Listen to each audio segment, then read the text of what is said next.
put the microphones out against you. Oh, make tidy work overtime. Is she protesting? No. Oh, she's there. We're going to go ahead and call the monthly Building and Planning Committee meeting to order. But before we do, with Catherine's situation with her son being in the hospital, so I need to read this to the board because her situation does fall under the emergency circumstances. So Scott sent this email to yesterday. Number one, first thing at the meeting announced that the general circumstances of the emergency. So I just have two, have the committee approve her participating via Teams. So if the board is okay with her as a kind of a last minute situation. Definitely. Yes. Okay. If approved, have her to disclose everyone, if anyone over the age of 18, hi John, in the room is present with her and her relationship. So Catherine, if you can just verbally say where you are at and who is in the room with you. I am actually just stepped out of his room and there are 4 adults in there. But one of them was on the phone, so I just stepped out for a minute. Okay. Number 4, she's participating via Teams, just like the public. And number 5, if the team system goes down, she cannot participate in the meeting in any other matter. So she can't call in or anything like that. She has to do what she is doing right now. That's further around that. So with that, can we get an action to approve the agenda? So moved. It's moved by Director Elliott, second by Director Clark. And since Catherine's on Teams, we'll do a roll call vote. Director Alcon, your vote? Yes. Director Parks? Yes. Director Elliott? Yes. Director Clark? I'm a yes. It's 5 yes. C is public comment. Is there anyone from the public here at the meeting today? How would they get in since we're on Teams now? Are they invited to, but is the public invited? Is this particular one? This meeting is Yeah. posted on our website and the login information is posted on the agenda. Posted on our It's posted website. on our website so they can get in. Absolutely. Okay, Yeah. okay. And I guess since Catherine do we have to ask her if anybody in the public where she's at, I don't think I do that, but I'll find out. I mean, it probably doesn't really matter, but Well, I just want to. under the law, yeah, they can participate from there. Yeah. So I've done that before where I've been in another state and Scott said, yeah, if you're around people in an airport, they have a right to say whatever they want, Yeah. even if you're in another state or another country. For 3 minutes each. yeah. Yeah. Well, I'm going to invite the student nurses in case they want to come work for us. There's Good call. Where are you, Catherine? At KMC, Okay. day 10.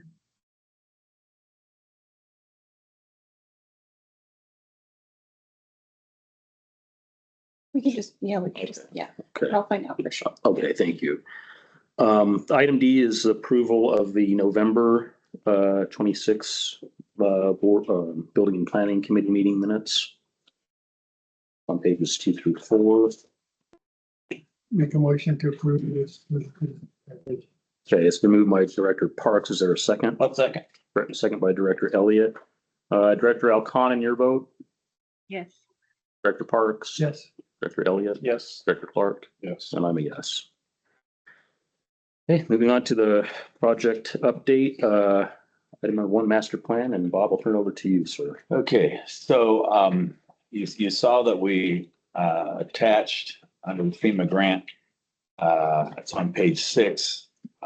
These are excerpts from my emails back and forth, just so you could see the actual verbiage of they believe that the grant is going to come through. We'll see if Trump messes that up, but at this point, we don't know. Now, Yes, it's 35 million total, and it's, we've already spent 4 or 5 million. well, no, No. hold on. When we get to budget, I'm gonna go over all of that. Give me a chance to go over that in the budget section. Okay. Okay. So anyway, so I just wanted you to see the actual verbiage of what they said that makes us believe that we are going to get the grant. It's on page 6.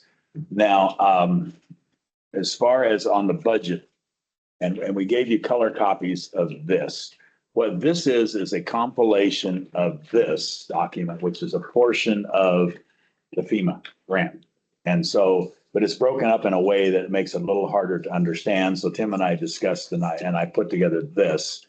And so if you look at this, the top 4 lines are the ones in blue for those who have a color copy.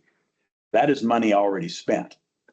But that is part of the grant.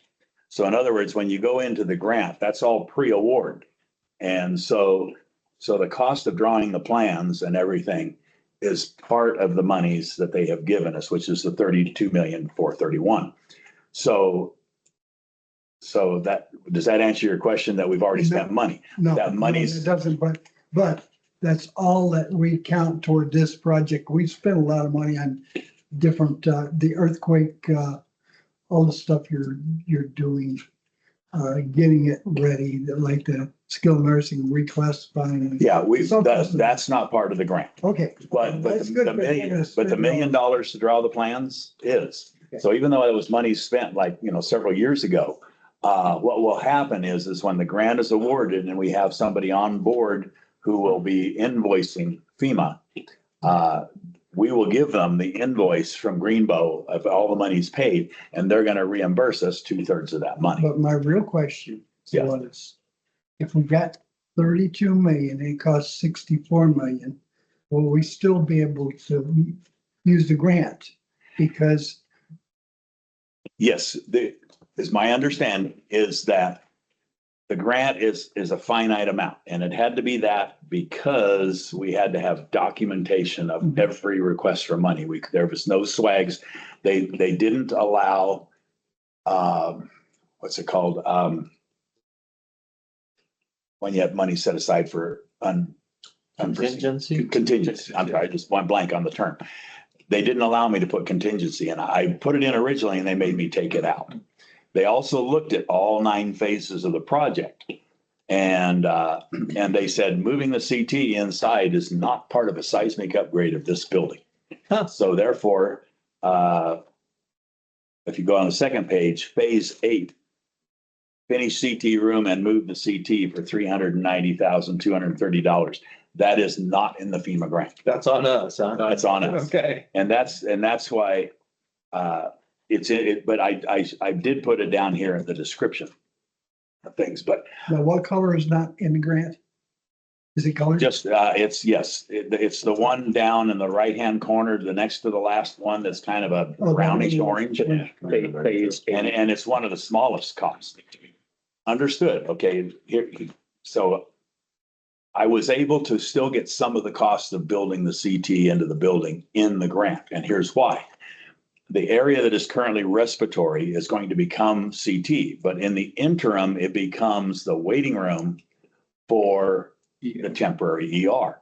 So we are literally going to build the CT room. And if we're going to be drywalling the wall, we're going to put up the lead rated drywall and everything. So the room itself is going to be built as building the waiting room for the temporary ER. And the bathroom that's required will be built as part of what's in the grant. The only difference is that the door is on the opposite side. We designed a bathroom where we can move the door from one side to the other. So when it comes time to move the CT, this cost of $350,000 here, $390,000 is to reverse the door in the bathroom and do a little bit more work in the room and then pay the company to move the equipment in. The room will already be there. So I was able to get a portion of the cost in the grant and a portion of it they kicked out. Bob, I'm still a little confused on Okay, if it costs twice as much to do. okay. And they're paying it, do they pay, Let they're me- paying 80%? No, let me try and answer that. Half of. They pay 60% up to the 32,431,000. If it costs us 45 million, the additional cost is on us.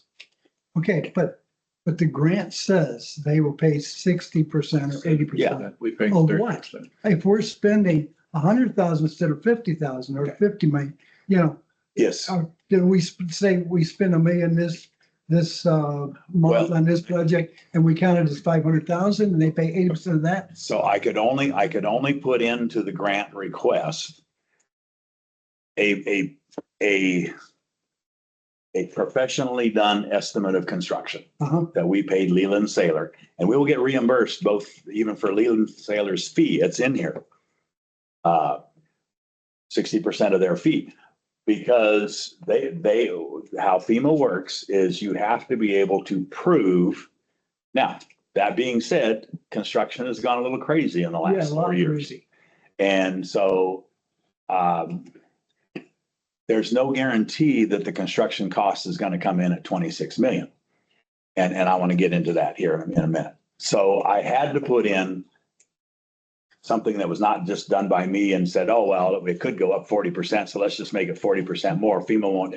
I mean, they look at every little detail. They questioned minute little things where I was 79 cents different on this document versus this document. And I had to make those match. That's how. But Picky. what's the calculations if it does cost, like, there's got to be a calculation that they use to penalize us. No. So is it a not to exceed number then? So Yeah. pay first. Their grant to us is not to exceed 2/3 of 32,431,101. So they're gonna pay 2/3 of the first 32 million. Yes. Yeah. So. So everything else is we on us. So- Everything after that. So So when this goes out to bid, and let's just, okay, but before we go to there, obviously this information is 2 years old. Okay, because that's when we submitted to FEMA. So what I did in this document is I took the construction costs and I just did 2 years. That brings us to current. Okay, so 5% per year. So, and it's not, you can't just do 10%, it's actually 5% per year. So you do first year for 5%, and then you take that number and you do another 5%. yeah, It ends up being 1.031% when you multiply it out with a multiplier. So what I'm saying is that because of the lost 2 years, the construction costs, utilizing their numbers, and this is just a little piece of their document. Their document's very thick and has a huge amount of detail. I'm just saying is that the cost of construction has gone up from 26 million to 29,514,640 in the bottom line on this green and blue sheet. That is 5% per year for 2 years. Now, that made me start thinking, because if I'm a general contractor and I'm bidding this and I know this is a 4-year project, I'm going to figure out my costs for the first couple of phases. And if you look at the second page here, this is broken down by year. Okay. So as you go out, but these dollars that are on this second sheet have the 10% added in, the 10 point whatever percent added in. So it's not, this is not the exact money and what went sent to FEMA. This is what I'm envisioning that I hope we're going to come in at a cost per, which ends up being 35,033,912 at the end of the so they're project. gonna be paying the first 35 million. Is it some of the projects be swapped around to where maybe the last more important one is done before some of the other ones? The phasing, And then we could handle the rest of it. the phasing has to go in the phases the way that they're shown, only because each one then makes an area contingent to do the next thing. So in other words, the phase, Oshpod says you got to do the front drive and the canopy first. They just said that's it. Now, what I am going to request is that the canopy for the ambulances on the backside, and I'm sure Oshpod will have no problem with it, we'll move that to phase 6A. Only because if I do it now, I can't get my patients into the ER from the ambulance door. Yeah. But when we move the ER to this temporary home in half of acute care, then we can gut the ER and add the canopy all at the same time. So that actually will be in my letter to the bidders, because I have to do a many-page document that I have to spend hours and hours and hours with the plans, both for architectural, mechanical, electrical, and structural. And I have to show in verbiage each phase and what's going to be in that phase to make sure that they don't, it goes along with the plans. But if we could, let's just say we could change the plans enough to make one phase different than the other phase, would that be a possibility? Not really, because each, so we have to do the front drive and canopies per oshpot. Then we have to do the lobby and admin wing. That's one of the big ticket items. That's 9,991,000. It's actually one of the biggest, but it has the most involved because we tear the roof off of that whole end of the building. We have to come back in with all sorts of structural elements. We're bringing the heating and cooling water and all the utilities across the roof. And because the next phases, it's going to continue on to the next phases. So that's why you can't just shift these around. Each one is contingent upon the first one being completed in order for the next one to be able to happen. And so you have small ones like phase 3 and 3A. Those are some shear walls in between patient rooms, in acute care. Question, Yes. the price will be locked in with our contract, is that Yes. correct? Right. So once we enter into a contract for this project, Yes. regardless of how long the phases take, that price is what we're agreeing on. But and what concerns me is the contractor's going to go, well, this is going to go out this amount of years. And so I'm going to add 5 or 7% per year to my construction costs. Can they go faster than this? Or, Well, it'd be wonderful if they would. okay, This is an estimate based, by Leland Saylor and myself as to Okay. what we think the timing will take. all right. Well, and it's actually a little shorter than we had originally figured because FEMA will not issue a grant that exceeds 4 years. Okay, So this is 4 years. okay. If we don't have all the money for the contract, and we know how much we got. Right. Let's say 60 million. Yeah. Will they contract with us knowing we're short? Well, they don't have the ability to ask us that question. Okay, will we do that to them? Well, that's a question between John and Tim. Let's see what the bids come in. Yes, Yeah, right. let's just say it comes in at $60 million. We'll probably go, timeout, we're done. Yeah, right. Okay, because but let's just say instead of coming in at 30, the 32 million and my estimate of 35 with the cost increases, it comes in at 39. Yeah, that'd be great. We probably have the money to pick up the difference. Right. But if it comes in at 60, no, it's like, I would recommend let's scrap the project. Yeah. Because the object is not to bankrupt the hospital. Yeah, but if we could use that money to do most of what we need, if we can shift them around, since they're paying the first 35 million, it seems like it Yeah, would be, but I can't move maybe at phases. that point, we could reconsider. Understood. I They're can't. not paying 35, Gene, they're paying roughly 20. Yeah, they're paying 21 million. We're paying Of the 9.8. Total cost of 35, they're Yeah, paying. Correct. Yeah, our portion is like 9.8 million and theirs is like 31 something. Yeah, 21. There's a document we signed that spells it out to the penny. But the total On cost the is half. 30. Yes. 1/3, 2/3, basically. Okay, so I just wanted you to be aware that there's the little missing piece of that CT. Also that, costs have continued to climb. And so I'm assuming that there is a somewhere in the neighborhood of a $3 million increase, even if you just take 5% per year. Okay. So obviously it's going to come in at more than the 32 million of the grant because it's taken FEMA so long to approve this, which has been very frustrating. So budget wise, I think that's the points that I wanted to make. That, plus contingency. Okay. There is going to be change orders. Sure. The plans are as accurate as myself and the architect and the engineers could make them. But when you start opening up walls and tearing things open, you're going to find things that we didn't know about. And those will be change orders. That's where contingency dollars come in. And so we also have to figure, at least 5-7% contingency. Just like those home improvement shows. Absolutely. Yeah, yeah, you sit there and watch them and they go, well, we didn't have that much money in our contingency. So unfortunately, FEMA doesn't allow contingency. They want it finite. So I'm just, when you throw in a couple million for contingency, we're at 37. So we're already 5 million over what the grant is and the 9 million that we're already paying. So we're already at 14 to 15 million out of pocket. Yeah. So I'm just trying to be very realistic with where I think the budget's going to be. I hope the budget's going to be there. And we won't know till we get the bids in. So, all right.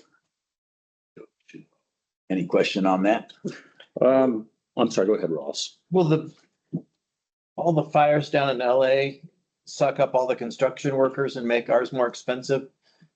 Different set of construction workers. Okay. People that build residential homes do not build Not gonna hospitals. work on hospitals. Okay, all right. It's a very So it may not specialized. be, Might have an issue of supplies, but not. Yes, I mean, but yes, not likely affecting the work. Companies that, I have on, we'll get to that. They're not companies that are gonna be down in LA building houses. Okay. Yeah, because If residential, Hospitals burned down there? no There's a lot of stuff hospitals No. burnt. Hospitals are usually built pretty non-combustible and fully sprinklered and a whole lot of things. So, and I don't even know if I don't think there was a hospital in the Pacific Palisades area I think the closest. or in Altadena. Santa Monica, Altadena, Might have had a hospital near. there used to be one, it's Yeah. closed, that would be, Yeah. there was in Pasadena. a couple blocks, from that Eaton fire, but it Right. closed a few years ago. Right, yeah. Yeah. It's just vacant now. Yeah. It really didn't affect any hospitals. All right. Just had a question. Just had a comment. I know it's not on the agenda, but with everything, and I know you were going to talk to Congressman Fong's office, Yeah. because we talked about it this morning a little bit. But perhaps would it be, I don't know, advantageous of the board to have the board sign like a letter of concern to the congressman saying that, we've worked on this FEMA project for a number of years now. We don't want to see the money go away on behalf of the hospital or the, Let me talk to him first and see what he thinks might work best. If Okay. he wants that, I'll absolutely will give it to him, okay, you know. just a thought. Yeah. Or we could call Trump direct. Anybody got his cell phone number? Yeah. No, I think it's a good idea. Well, I'm and not trying to be. I understand, yeah. And Congressman Fong was actually with President Trump at the fire the other day, at Yes. that conference, that news conference. Yes. So, yeah, it might be worth a shot. Yep. I don't think it could hurt anything. Okay. All right. Yeah, and the letter needs to kind of point out the impacts of this community if we don't get it. Right. It's gonna hurt people. Sure. Yeah. And also, this is also just like, but it's a fire prone area too. I mean, That's to right. need a hospital. Twice. Absolutely. Scott's not on here, right? No. There's 13 lawyers we might hire cheaper than him. That's a little-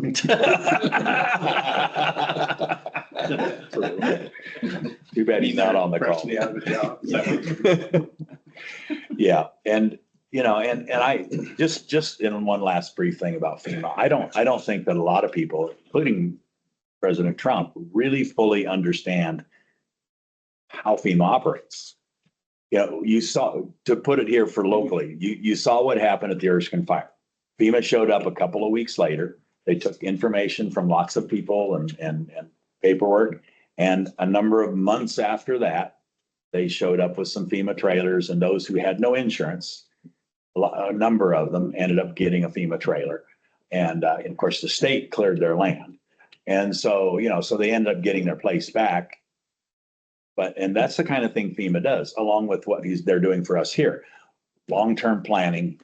They're not the person to be there the next day handing out water and shelter and stuff. That's not what FEMA does. But a lot of people seem to think so because that's what's in their name, Federal Emergency Management, et cetera. But they don't do that emergent next day, next week kind of a thing. They're in it for the bigger picture of funding things to rebuild over the long term. And whether that's managed well or not, I'm not even going to go into that. Lower interest loans and things Yes, like that. right. So, yeah, so people don't really understand, well, FEMA didn't show up. That's not what they do. Anyway, enough of that. And it's neither here nor there, other than if they want to revamp FEMA to having an emergent take care of people in the first few days, that would be a separate branch of FEMA as compared to ones that fund projects. That's the local's responsibility. That's what the local. And that's my point is that local and state should be handling that versus federal. Right. But So are we going to talk about the RFP for the construction manager and, okay, it's on the agenda. all right, good. Yeah. So, all right. So the next thing we have on the agenda is companies interested in bidding. So what I have been keeping a file for the last number of years, and that we've talked with companies. And so I gave you a list of companies. I have not fully filled this list out. Layton Construction does a lot of hospitals. They've shown an interest in bidding our work. Bernard's is huge. Now, what page are you? on? Where Page 14 and 15. 14, 15. Yeah. There we go. Yeah, so it says, Layton did Loma Linda's new medical center. That was $1 billion. Okay. And so they could probably handle ours. Bernard's, interesting enough, did Adventist Health Tehachapi. That went really, really well. I know, but I'm saying they showed an interest. They are a good company. It all comes down to what Ross just said, and that is his management. Okay. What they lacked over there was good management. All right. Classen Corporation is out of Bakersfield. They have done work at Adventist Health Bakersfield and Antelope Valley Hospital. Colombo Construction also has been dabbling in this projects in healthcare. SC Anderson has shown some interest. Now,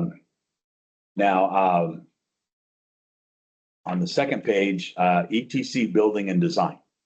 Okay, this is a firm. They're based out of either San Diego and San Francisco or LA and San Francisco. Anyway, they specialize, one of their biggest things is they specialize in seismic work. Okay. And one of their higher ups is Mark's next door neighbor. So that's how we got to learn about them, because I had actually never heard of them. But they do specialize in hospital seismic work, SB 1953. This Mark's name? Yep. Yes. As in here locally? Right next door. Next door to Mark, right here in town. Small world. Small world, yes. Someone also mentioned EPR and Swinnerton Builders. Swinnerton Builders, I have done 2 buildings with. They did the Cancer Center on Chester and the Imaging Center. They are more of a design build firm. They want to be your architect and the builder. But obviously I would reach out to them, so. But those are companies that we have found. As a rule, people and companies do what they want to do. Mhm. Are we giving them a good picture of who we are and what we need? Will they have just some numbers? Or will we be able to pull at their heartstrings and say, hey, they could even take a loss and we mean shit, you know what I'm saying? So do we have a way of presenting it that will make us look like a better deal to work? That will all be in what's called the letter to the bidders. And that is a document that I produce. And a picture of me and Yes. Sure. Begging.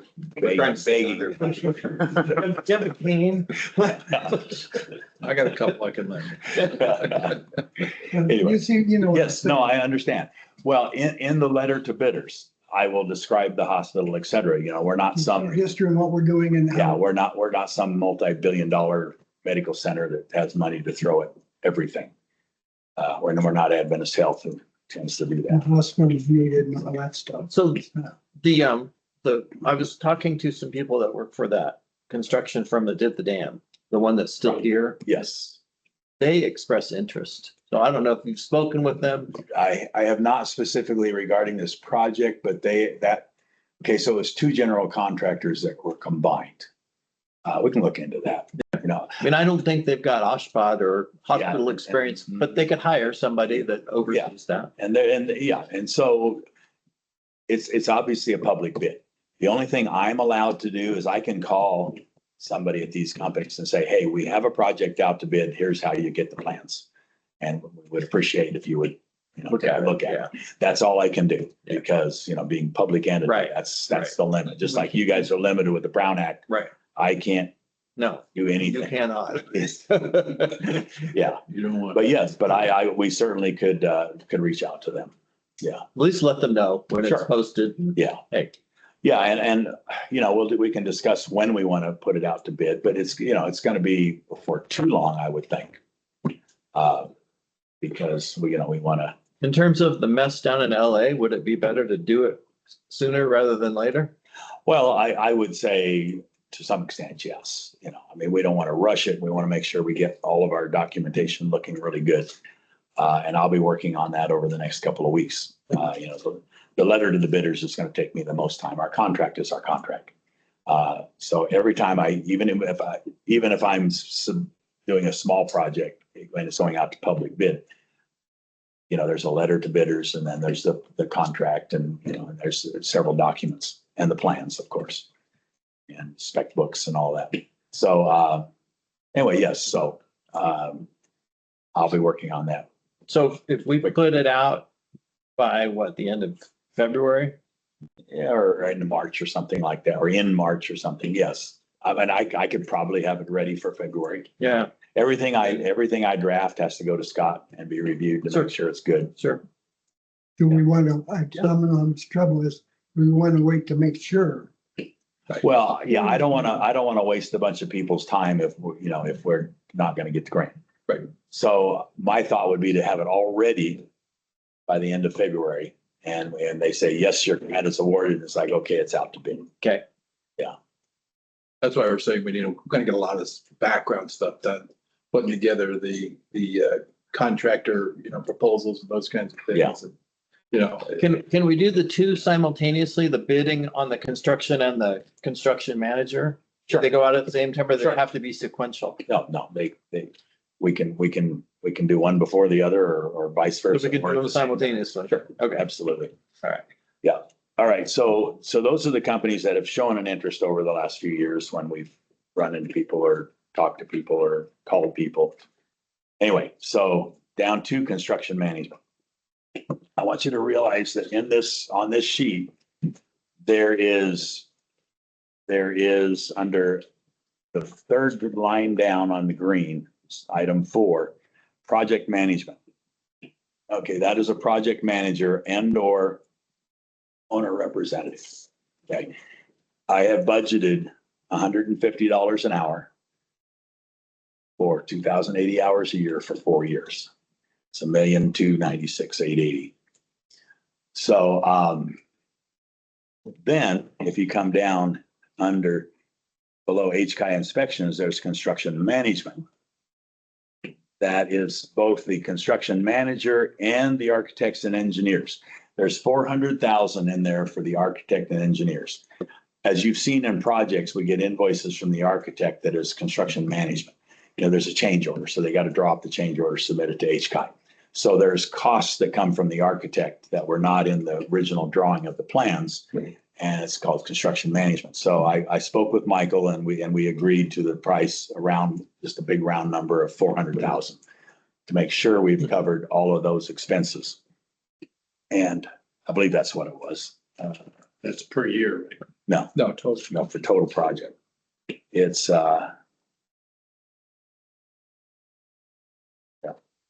problem is I lumped some things together here. HCI inspection is 500. Yeah, that's the inspector of record. Whose name, the one person that we use that does this area and Bakersfield is Derek Farmer. He is our current inspector of record. Anyway, it's in there, but it's something in that neighborhood. So again, under construction management, I have a construction manager for 2,080 hours, $150 an hour for 4 years. So that's 2 positions at $150 an hour for $1,296,000. Where do you fall into that? That's what we're going to discuss. Okay. Because we can look at this in several different ways. This isn't a really large project. It is a very detailed project because of having to occupy all these spaces while we shuffle the little cubes around.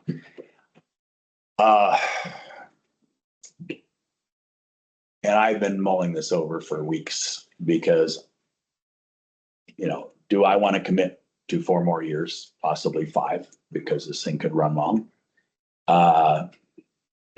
And, you know, I'm not opposed to it, but, you know, I'll be 74 or 75 by the time the project is done, you know, and I kind of hoped in life I would retire before then, but life is what it is. I mean, I came here almost 10 years ago, hoping to get this project rip roaring in a matter of a year or 2, and it kept falling apart and couldn't get it funded, et cetera. So, because I can see myself in a couple of different roles. I could step away from maintenance, like we talked about before, and I could manage the project. I could just stay in maintenance and we hire a construction manager, and I can kind of help out a little bit here and there because of my knowledge of the facility. Your preference is the construction manager. What? If you took over as construction manager, would it be could you work 4 hours a day? What I'm getting at, could you sort of retire? Yeah, like That's what I've been mulling because, and my wife doesn't agree with me totally because she knows what I'm like. Because I said, well, yeah, maybe I can only work 3 days a week some of the time, you know, and have some long weekends and things. Because, you know, it's, and again, as I showed you here, we have put in 2 complete people. I did that on purpose because FEMA says you can. And I wanted to, I was trying to get our contingency in there somewhere. It's not contingency, but we've created 2 positions. Do we need 2 full-time people at $150 an hour? No. Now, personally, if I was not having to spend 80% of my day on maintenance, could I manage both of those positions just with me and some office help and some consultant help for FEMA? Yes, I believe I could. I've managed, I've worked as the owner representative for Adventist Health for many, many years. And, you know, over $300 million worth of projects. So I believe that I have the skills. If you bring somebody in from an outside company, you might end up with somebody like Tehachapi had, who was not very competent. I mean, I would read the minutes from their meetings and I was just shaking my head, just going, what are they paying these people for? Well, we wouldn't have to give you a raise because. Well, you would. just be- It doesn't work that way. But he was just telling you that we're paupers here. That's true. Yeah, so see, so instead of $300 an hour, you know, You get it for you get it for half of that price. That's right.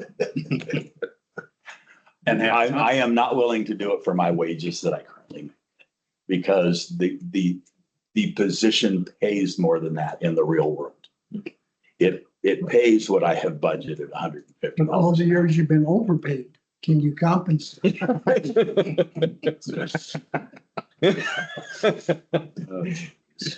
Maybe. No, it's one of those things where, okay, I thought a lot about this. Tim and I have discussed this quite a bit.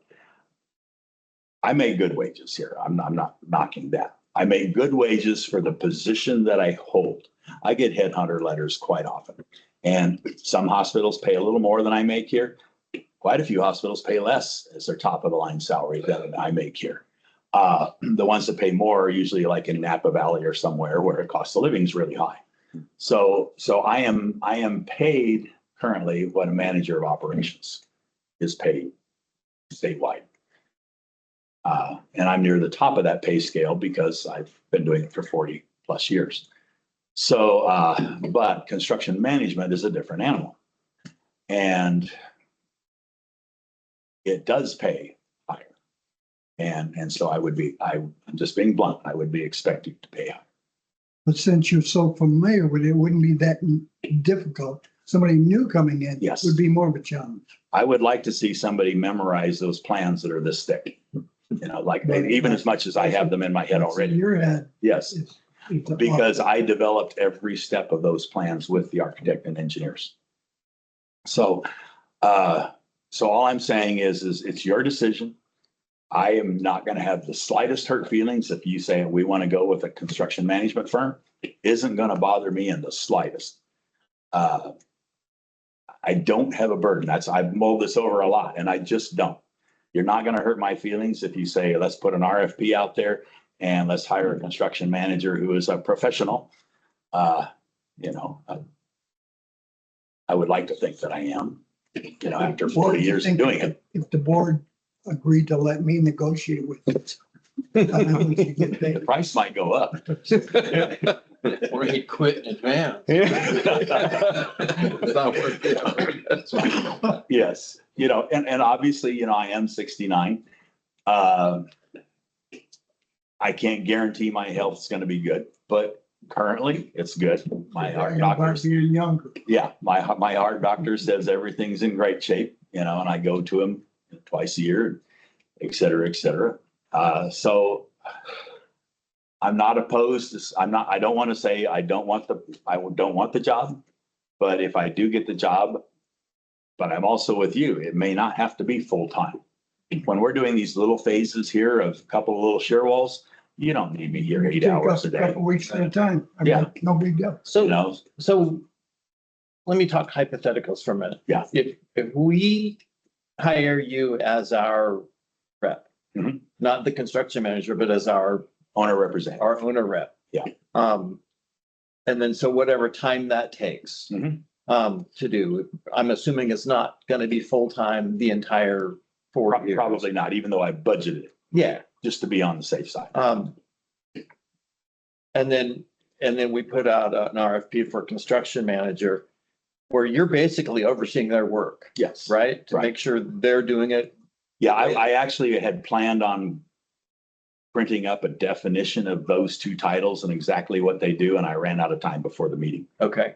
because I was gonna do that.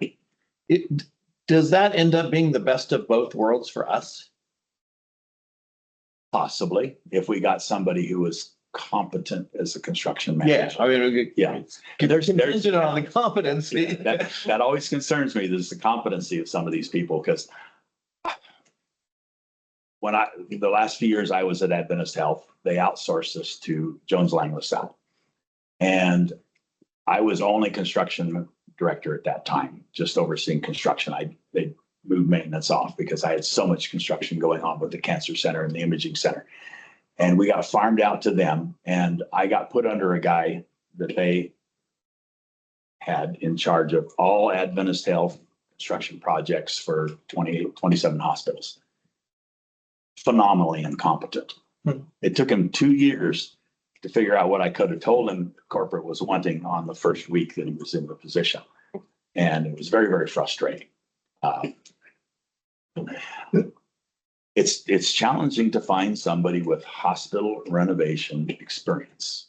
Well, the company that gets the jobs though should sort of do their own managing to a point. Mhm.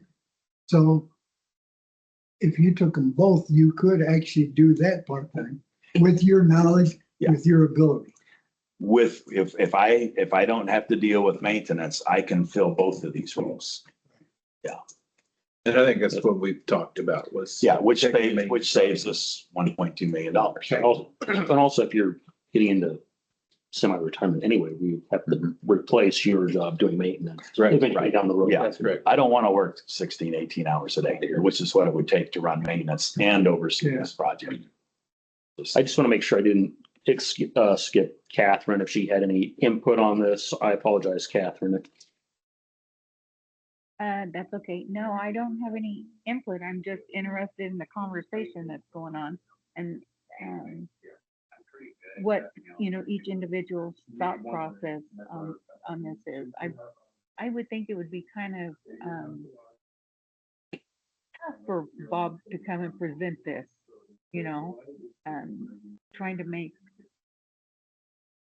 it work for us and him, which I appreciate that, he's bringing it up front and forward what his thought process is. So I just appreciate that, but no other comment. Okay. I just have one very off-base question, so forgive me. Sure. Your construction manager, God forbid something happens to Bob, what does that to affect the project at that time? Obviously, we would have to scramble and find somebody with some experience to replace. And, you know, and that's where, you know, what you were saying is possibly have me and a person. I know another person who has hospital renovation experience that would probably be, I've already been told, is interested in bidding, but they're not a big firm like was hired for Tehachapi. And it's actually the brother of our inspector. Okay. He has been working as a project manager for renovations for Adventist Health.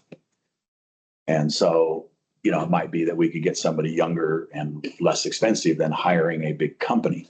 Because a big company, you're going to be paying their overhead plus the charge out rate for their construction And manager. for me, I don't even look at it as age. I look as something can happen to Well, anyone. Absolutely. That's right. I could be driving home and the drunk come around the corner and kills me right there. You know, we don't know. That's Yeah. just why I question if we had a single individual doing it, how does it impact the project? It would be a bit of a scramble because obviously, you know, Tim and whomever would have to step up a little bit and try and answer, but I didn't tell the world that they. and the architect, you know, they can step up and help as well. One thing Michael has told me, he just flat out told me, he says, if you're not going to be on this project, he says, I don't know that I want to be either. Because he says, I'm too far removed. He says, he lives clear up near the Bay Area and he can't be here, you know, twice a week checking on things. Yeah. He says, if you're here, I'm comfortable with overseeing, you know, the project as the architect of record because I've been working with you for years and you do 90% of my legwork. And you just ship it off to me in pictures and I can look at it and get back to you, et cetera. So, yeah, That's why I think having two is probably, you know, is a little on the safer side.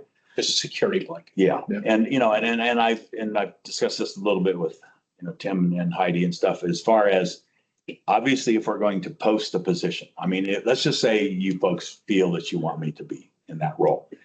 I mean, I'm assuming HR could just post the position for X amount of days and I apply and, you know, you know, it doesn't matter whether we have anybody else. I'll guarantee you we'll have umpteen people come out of the woodwork saying, I can manage your construction project. I live over. I built a clubhouse. Yes. Yeah. I think it would be easier to find a department manager to replace your current job. Yes. Yes.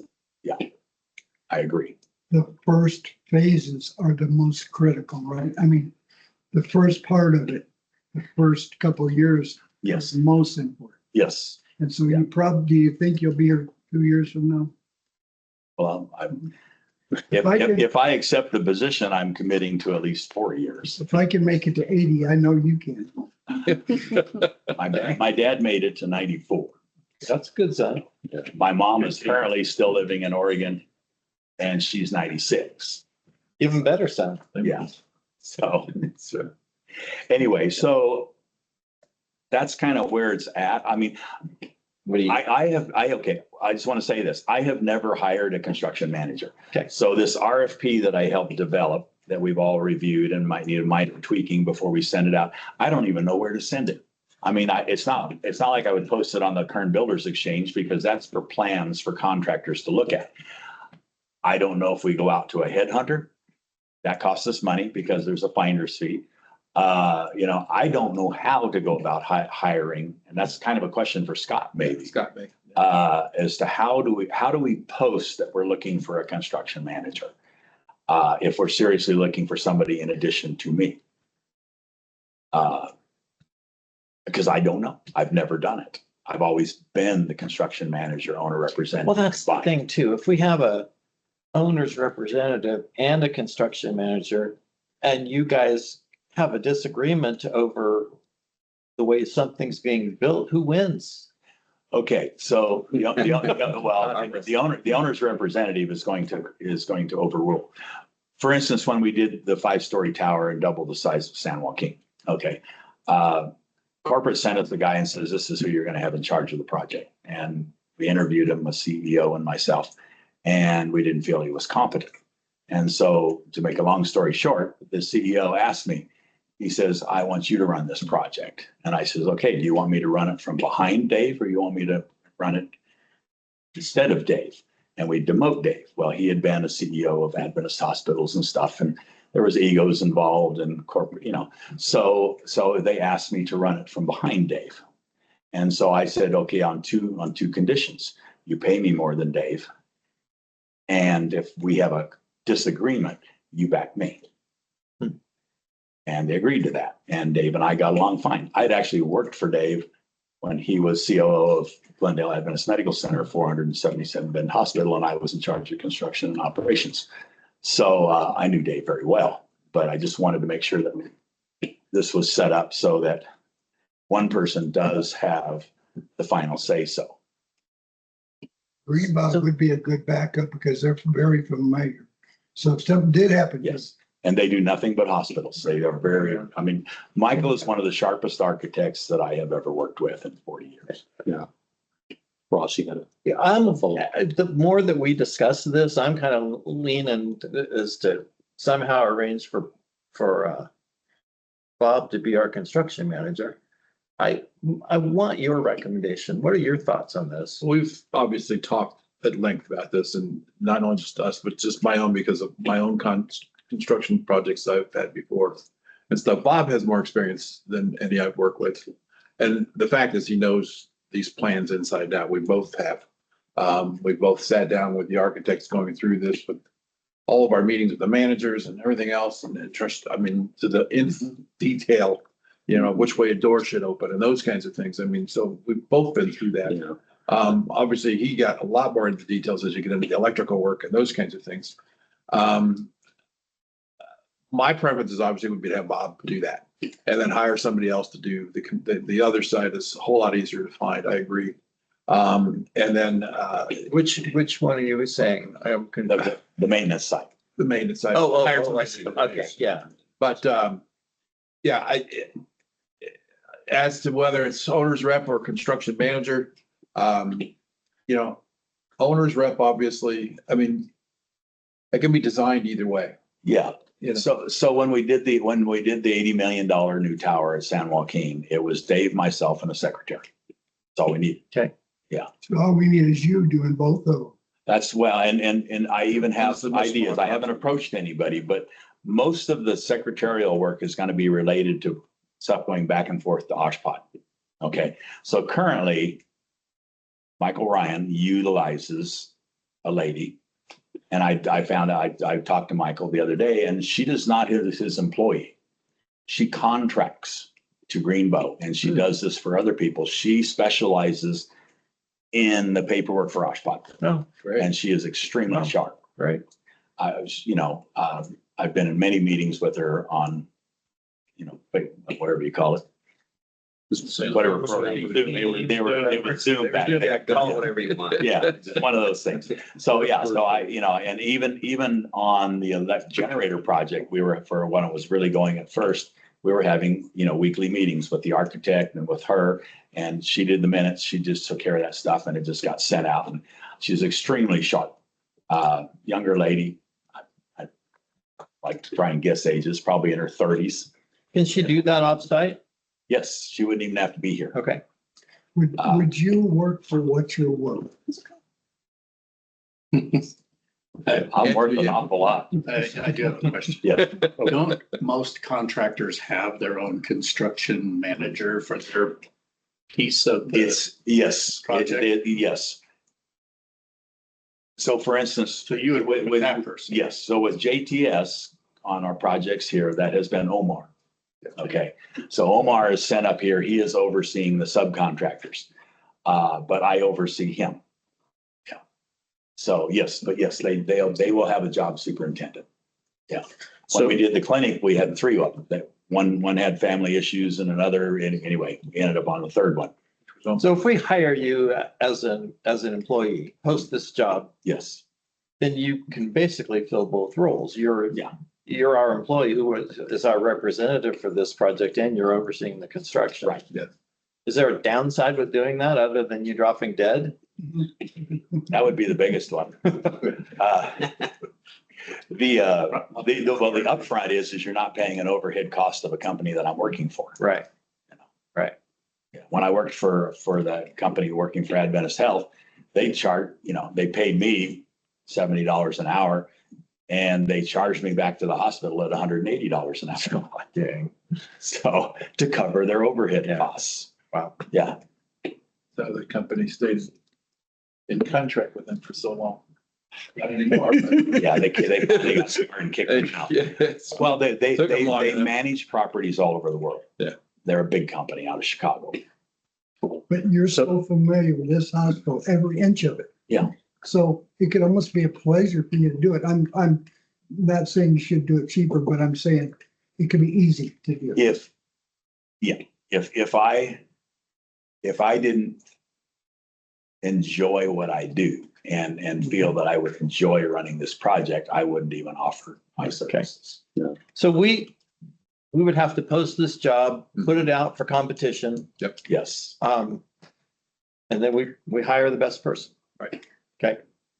And you could work it out with Scott as to whether Yeah. that's just through our HR or whatever is legal. So we are 100% legal Absolutely. in doing so. Well, I would feel comfortable with you doing that if that's what you would like to do. If you were here back in the 90s, they probably would have not have had that problem with the skilled nursing. But so that was a mess up, but It, in many ways. it is very challenging to run a project and run it well. Right. Adventist Health for many years used a design build firm out of St. Louis, and they had a lot of their projects didn't turn out well. And ours being $80 million was the first project that opened pretty much on time and only a little over budget due to contingencies and stuff, but the building opened and everything worked. Okay. And that's a challenge. I mean, I literally was contracting the subcontractors to do work and change things so that they would work because the way they were designed on paper wasn't going to work. Huh. So we could go to 4 stores instead of 5. So Heidi Once just, we hide those other ones underground where they can't be seen. so Heidi just reminded me, we have another meeting here at 2:30. So we do have some other board actions that need approval. Yes, we have three. But is it okay that we continue this conversation at the next? Sure. Is that- I'm going to continue with working on the bidding package, the letter to bidders. I'll be working on all of that stuff as over the next few weeks. It might be that we meet again next month. Instead of Let me going. This is the vice president of training corporation. We're gonna get with Vince Vaughn and put as much Yeah, pressure as we absolutely. can. So while you, I guess, even these two items down here are both his? No. Great. While he is dealing with that, would the board be okay doing G and H, and then we'll move back to Bob, if that's okay? It's kind of hard to do H unless you're adjourning. Do what, I'm sorry? You said G and H. Here's the letter revised. Well, that's nice of you to show. I sent you a link to it. I'm okay with that. You're okay with that, Catherine? Yes, I'm okay with it too now that I have. Okay. So we'll move to item G, the utilization of the mobile health clinic. I assume that's Greg's? Yes. Okay, Greg, you have the floor. We're waiting for Bob. So we've had some conversations, I think starting at the last board meeting, talking about the utilization of the mobile clinic. So definitely it has not had the same utilization that we really pictured it having from the beginning. We got the project rolling with the board support, the community support, and then COVID hit, obviously during the construction of the mobile clinic. In one way, COVID helped the mobile clinic immensely because a process of certifying the clinic, which would have normally taken probably 9 months to go through, it happened like in less than a day because there was such an acute need. So we utilized the mobile clinic extensively for COVID vaccinations.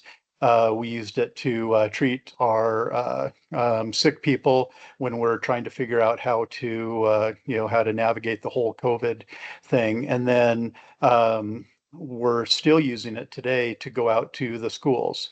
Unfortunately, that's been difficult because, there's just so many dynamics that go on with taking the mobile clinic we were taking it to South Fork and we still take it to Wallace or Kernville Union School District. But it's a struggle and we're seeing very few kids when we go out to the schools. Because of provider shortages, we just haven't been able to, have enough staff to really run it. And it comes down to a point where we say, do we force the issue and say, no, we're going to use the unit? By doing that, what happens is we decrease the productivity of the providers by quite a bit. So potentially instead of seeing 26 or 28 patients in a 12-hour shift, we may only be able to see, 12 to 14. And there's a lot of support staff that hours that go in with that. So that's been the big struggle. And, so I thought about different things. Well, do we keep working on trying to recruit other providers? But we found that recruitment of providers is really tough right now. Do we look at potentially selling the clinic? And I actually reached out to a vendor who specializes in selling used mobile clinics. And he actually is he's up in Denver, just north of me. I didn't know that when I called him. But he basically told me, he says, every public hospital that's in your position is basically in your same position that bought the mobile clinics. The things were so much different before COVID. He says, now I think he said he had something like $6 million worth of inventory. That just isn't moving. So he says you are not going to make very much money on it, and it's going to take a long time to sell if that's the path that you go down. So Tim has Yeah. had some conversations with Good Samaritan Hospital, and they've expressed an interest in purchasing that. So maybe I'll let Tim talk about that. Yeah, like I said, we've been had a lot of meetings with Good Sam Hospital primarily because of the behavioral health services and those kinds of things. We're working right now on a potential for a family practice residency program that won't start until 2026. That's with us in Sierra View Medical Center and Good Sam. And so they came up to visit our facility, to take a look at things, and they went through the clinic and so forth. And we showed them the mobile clinic. And they just lit up. This is incredible. This is exactly what we're looking for. They do a lot of street medicine programs. They do a lot of outdoor behavioral things that they're running out of a van right now. They said the clinic would be ideal for them. I told them, I says, again, they asked me to, what we paid for it and all that stuff. And then, had Greg said all of the specifics of the van and how old it was, how many miles we had on, all those kinds of things to them. They presented us with an offer, which I'll pass around.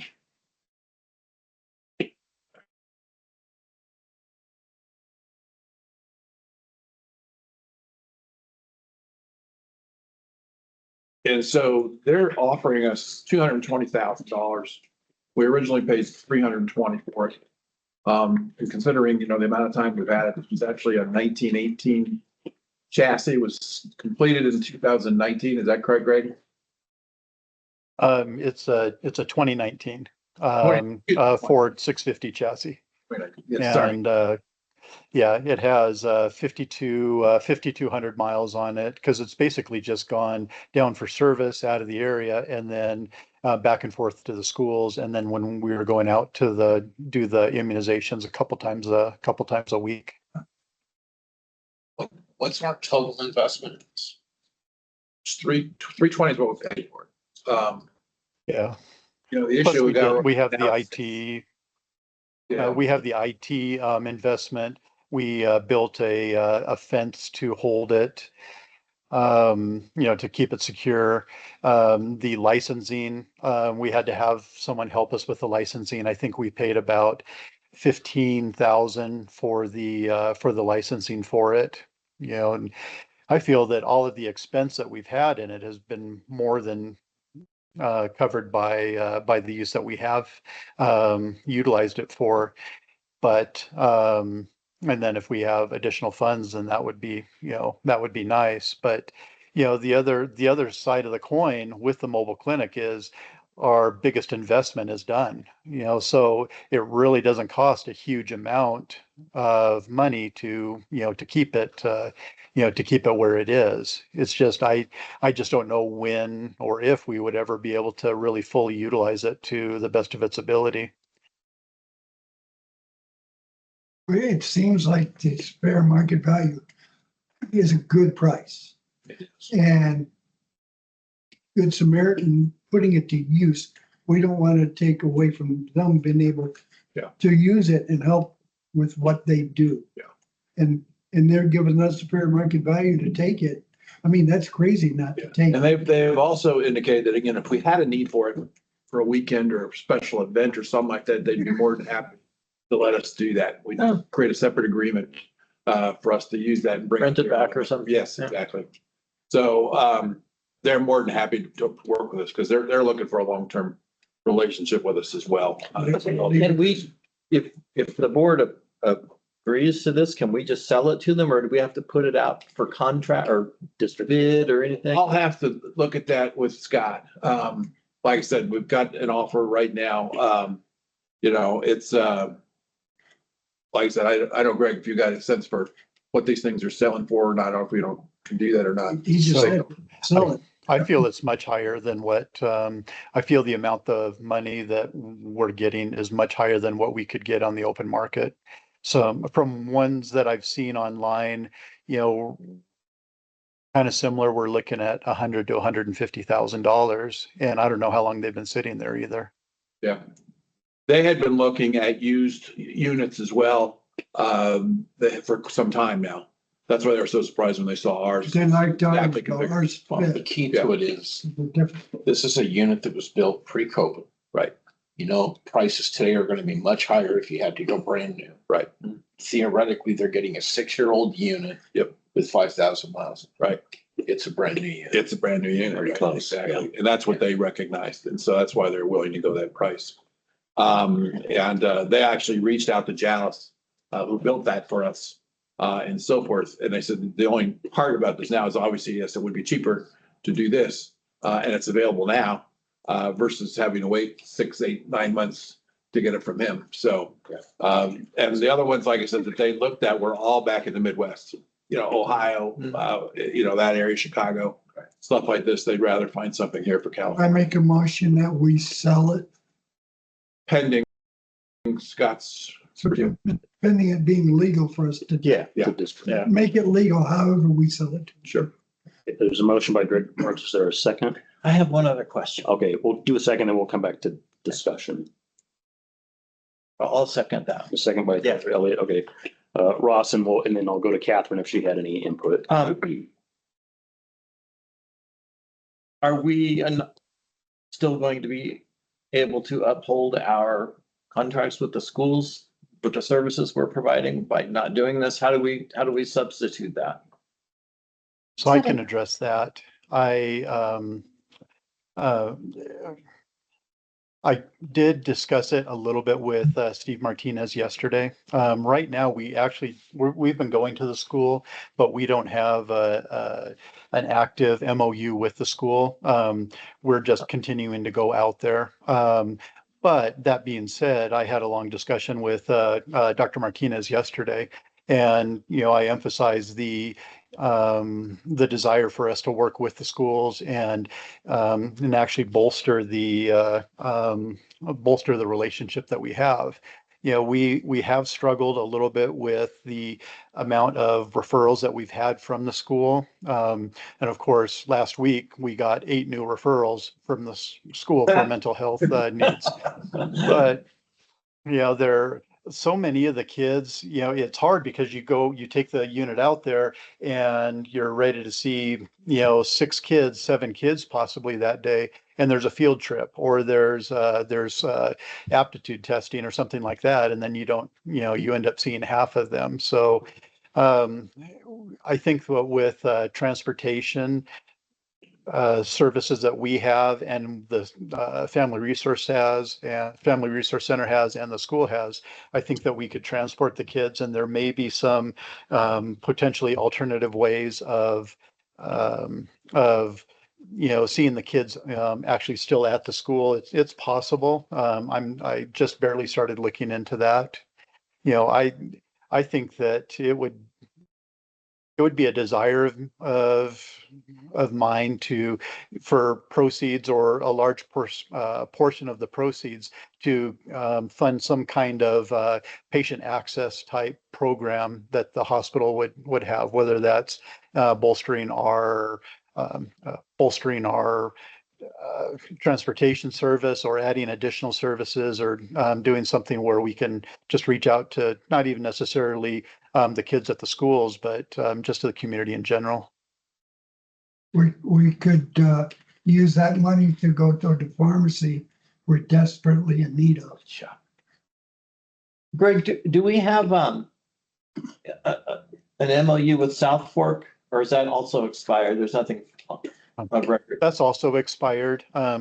Carrie has had some recent contact with the school, and I spoke with Carrie and Miranda both about possibly going out to both of the campuses when I'm on site in March and seeing what kind of things that we can provide via telemedicine for physical health, mental health. Lisa's not real comfortable with doing that as telemedicine, but there's all kinds of options.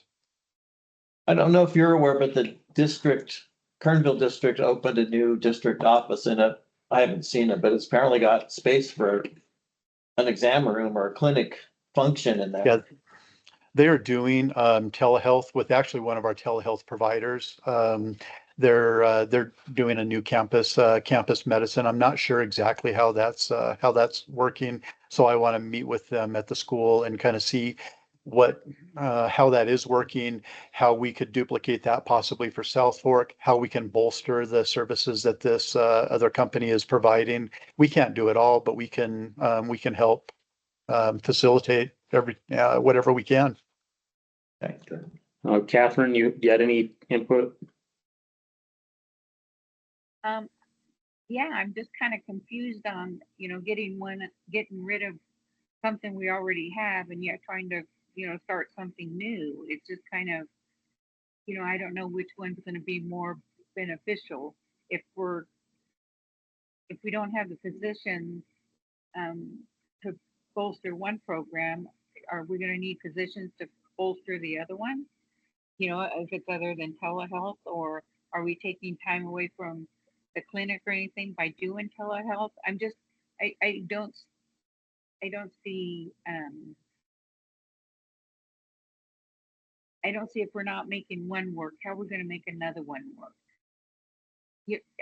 Without putting time and money into it. So, and I know the sale of the van, I would think the mobile clinic, I think that's a good price for it. But then I wonder, have we done everything we can to, get that back on track? And like going to the school and they're, you're supposed to see 6 and you only see half. I think that's a scheduling thing that the school should be able to provide for you. So I just, there's still a lot of questions. I don't really know what they are, but it's just, I don't know. I think it's something we should continue to discuss and go from there.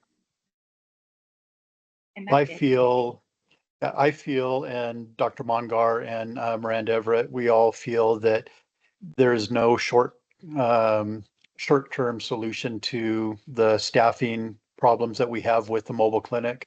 Anything that we're adding on would just be like fill-in type things where we're potentially doing some physical medicine out at South Fork. And if we're doing that by telemedicine, potentially I could do that out here. If we're looking at anything else, I can't make any guarantees about that. Yeah, I understand. I guess when it's for physical things or something, I've done telehealth myself. And I don't know, do you get a clear picture of what's going on with somebody? If it's, you know, an ear infection or eye infection, you know, how is it something like that? Do we treat things like that through the clinic? And so how would you be doing that without being hands-on to care for the child? It's just I ask that out of a personal, you know, I've been diagnosed with one thing and then end up being able to get fit into the doctor, and then it's a whole other thing. Which I'm sure is with anything. I could probably go to 3 doctors and get 3 different, you know, answers. But I'm just kind of curious how that will work. But if it's still going to take a doctor to be in that space, even if it's provided by the school, are we still taking a doctor away from the clinic? Well, yeah, I can tell you that 80% of the visits that I do, probably 90% of the visits I do are remote visits or telehealth visits. And that's what they're doing at the school right now is it's only telehealth. So yeah, valid points. I just don't know that we're going to be able to do anything really meaningful.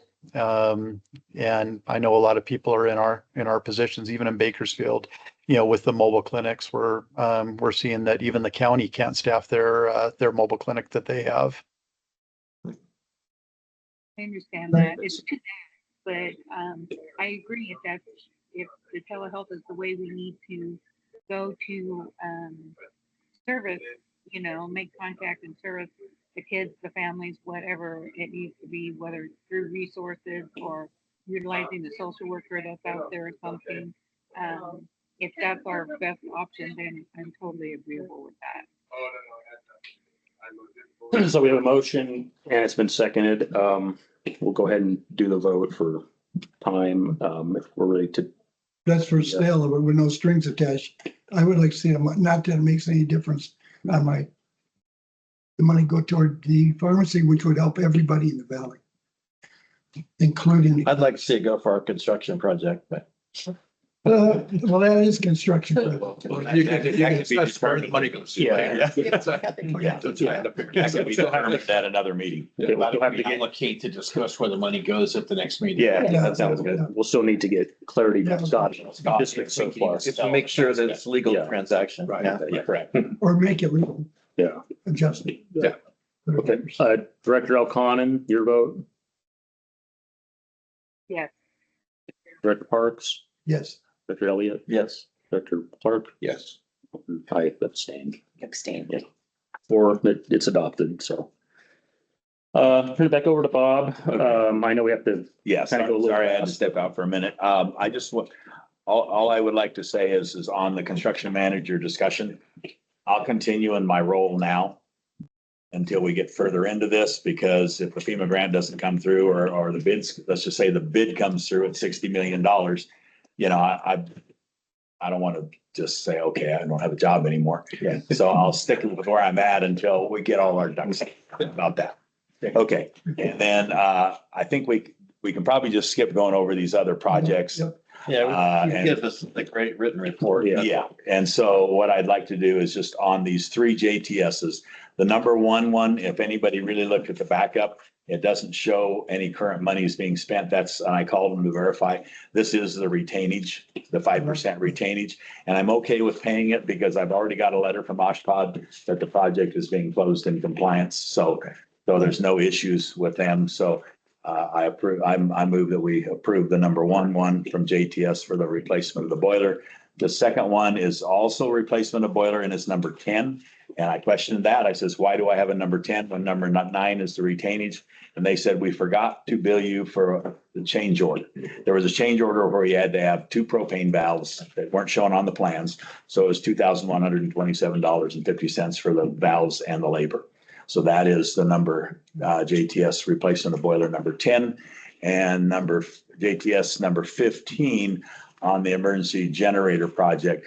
It's for pulling in the feeders. The work was building B feeders and electric yard tap box labor, 12,000 on one, 11,000 on the other for a total of 21,850. I make a motion, we approve those as he presented them. is I looked at them. moved by Director Yeah. Park, seconded by Director Clark. When you first said you were gonna move, I said, oh, wait, he can't vote, so. Yeah, wrong turn. Yeah, yeah, no worries. Director Elconin, your vote? Yes. Director Parks, Yes. Director Elliott, Yes. Director Clark, Yes. and I'm a yes. It's 5 Quick votes yes. question I have for Bob is on the generator project, where are we at right now? Okay, so they have finished pulling all the wires from the electrical vault into the electrical yard.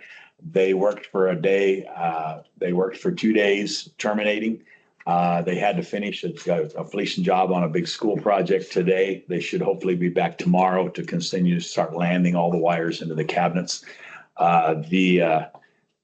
If you want to see what the wires, come on, look like, in the construction yard. That's what they look like. Oh, my goodness. Oh, wow. And all of those color coded wires are this big around. What do they mean? Well, okay, so the color, Okay, right there. yeah, what do they mean? Yeah, well, A phase, B phase, C phase, and grounds. Neutrals and grounds. Okay. So green is ground, brown is neutral, and the other. I was asking a question it was gonna take for half an hour. Anyway, so yeah, By the way, you just put your tongue to it to see what's like. that's right. That's how we check continuity. See if the wire is good. Anyway, so. Yeah, so and if anybody wonders, we've been trying to get the contractor out, that was gonna do sidewalk repairs for the trip hazards. Every week he says, we'll be out this week to assess and I'll be doing the work next week. And then another week goes by and I call him and we'll be out this week and I'll do the work next week. Which one is it? Kelly Gonzalez. He's good. He is good. I just can't get him here. Yeah. Anyway, that's it. But the roots are growing slow, right? So with the little bit of time we have left, you want to do any kind of quick update on the Mesa pharmacy or? Have not had time to work on it. Okay. So I know we discussed that we want to proceed with something. I'm assuming we want to proceed with a modular building. I thought the first thing was to get an architect or some designer. Yeah, I was gonna, Those are okay, the so basics. the company that I got the quote from, that specializes in medical type buildings. I will reach out to them and see if they have an architect that they prefer to use that designs medical space. I'll reach out to Michael also. So by hopefully next meeting, we can at least have some idea of who we want to use to design this. Great. Because they really need to come here and meet with Suda and, go through. Understand her operation, and what their needs are. Right, yes. So, okay, so I will work on that. Yeah, like I say, Like a modular, it's not like a mobile home. It actually goes on a foundation. Yes, So yeah, it just happens to be built. it's And they're built found- elsewhere. Good. And the advantage of that is we don't pay prevailing wage on the construction of that unit, only on the site work. That sounds like the way to go. Yeah, all right. Anything Yeah, else? I mean, we've talked about add-ons and those kinds Yeah. of things, and those can be done quicker, probably less expensive, but not real efficiently. And then we're still using a 25-year-old Right. mobile home that Right. We had needs a lot of work. one other option that was presented to us, that someone was buying a building, on the other side of town. And was interested in possibly leasing the downstairs space to us for a pharmacy, which would then relocate half of that business back where it came from. Yeah. And so, which would obviously reduce demands over here, and also expand our footprint and so forth. But the individual who's bringing that to us, we probably can't do it with, just because of medical legal issues. Oh. And so it was actually one of our physicians that was Oh. offering that. So, Well, you could use part of the thrift store if we're gonna do that. That building's in worse shape than our pharmacy. But it would cost a whole lot less to fix it up than. yeah, I'm not gonna argue that point, but it's in rough shape. So, Yeah. anyway, so we've got some things to look at, but I think obviously getting the architect in here to Yeah. have him look at this as well, might be a good idea. So I think we should I will do do that some- as quickly as we can. I'll do some reaching out on that. Okay. Catherine, any input before we adjourn? I'll make sure she's. Any discussion. Just thank you for letting me join. Okay, you're welcome. Best of luck to your son, by the way. Thank you, I will. And I guess with that, we are, Have you figured out what he's worth? I still can't figure out what he's worth. Somewhere between 50 and 75 cents an hour, huh? On the day of the week. Yes, that's right. Mondays and Fridays is a little iffy on that one. we're adjourned at 2:20. Double time Sunday. Yeah.